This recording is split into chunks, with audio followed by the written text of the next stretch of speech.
अखिलेश कुमार शर्मा। अब मैं आता हूं अखिलेश कुमार शर्मा जी। अखिलेश कुमार शर्मा जी बीजेपी के जिला उपाध्यक्ष हैं। किस जिले के हैं? सारण जिला के सारण जिला यानी छपरा जिला। छपरा जिला के बीजेपी के अनुसूचित जनजाति के जिला उपाध्यक्ष हैं।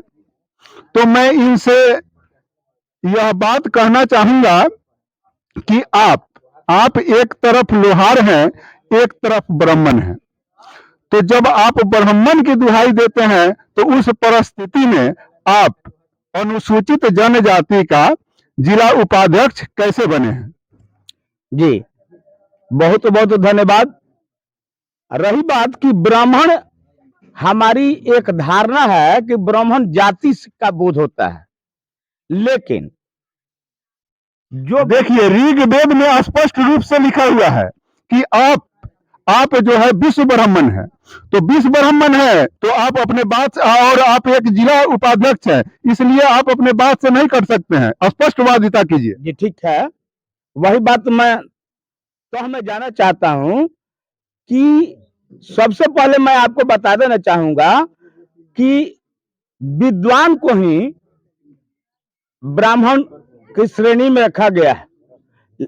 इसलिए हम विश्व ब्राह्मण इसलिए कहलाए क्योंकि हम पुराने जमाने में भी राजतंत्र से भी जुड़े हुए लोग हैं।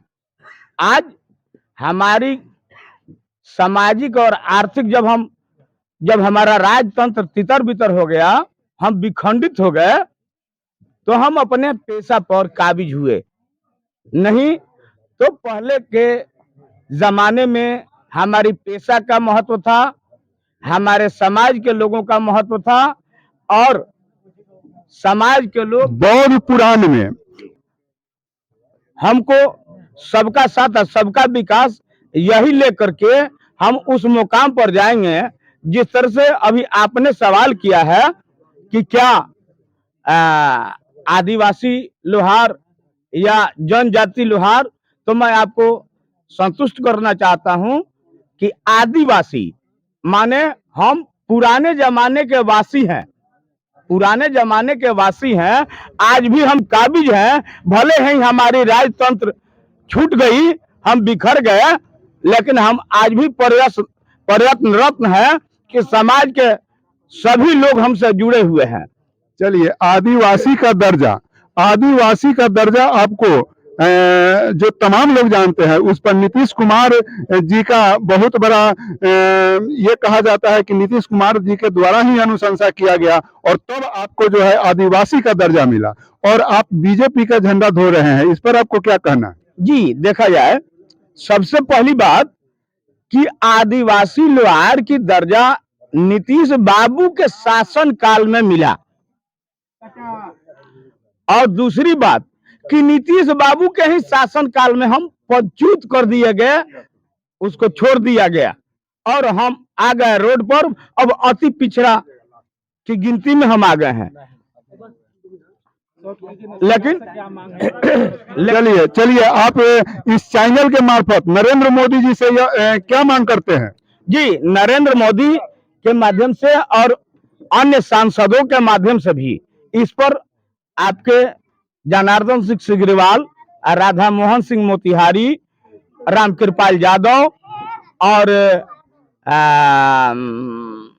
दो चार गो लोग, 6 गो सांसद एकदम मुख्य रूप से खुला तौर पर लगे हुए हैं। कल रामकृपाल यादव जी से भी बात हुई, उन्होंने कहा कि आप लगे रहिए, हम लोग का काम जो है हम कर रहे हैं। आप रामकृपाल यादव के बारे में कहा जाता है कि उनका बीजेपी में कुछ नहीं चलता है, फिर आप उनसे बात किए हैं, तो वो आपका बात को सरकार के पास क्या रखेंगे? जी देखिए, आप पत्रकार हैं, जहां न जाए रवि तहां जाए कवि। आप एक समाज के दर्पण हैं, आप भले ही हमसे चलिए, आप जो है अपने सरकार से क्या मांग करते हैं इस संगठन के मार्फत, यह मांग कर लीजिए और आगे बढ़ते हैं। जी, इस संगठन के माध्यम से हमने यहाँ मंच के माध्यम से हमने कहा है कि यदि अप्रैल से मई तक सरकार ने नहीं हमारी मांग को मानती है तो मैं प्रखंड मुख्यालय पर, लहलादपुर प्रखंड मुख्यालय पर पहला व्यक्ति होऊंगा आत्मदाह करने के लिए। चलिए, ये प्रधानमंत्री से यह मांग कर रहे हैं कि आप हमारे समाज को अधिकार नहीं दीजिएगा तो मैं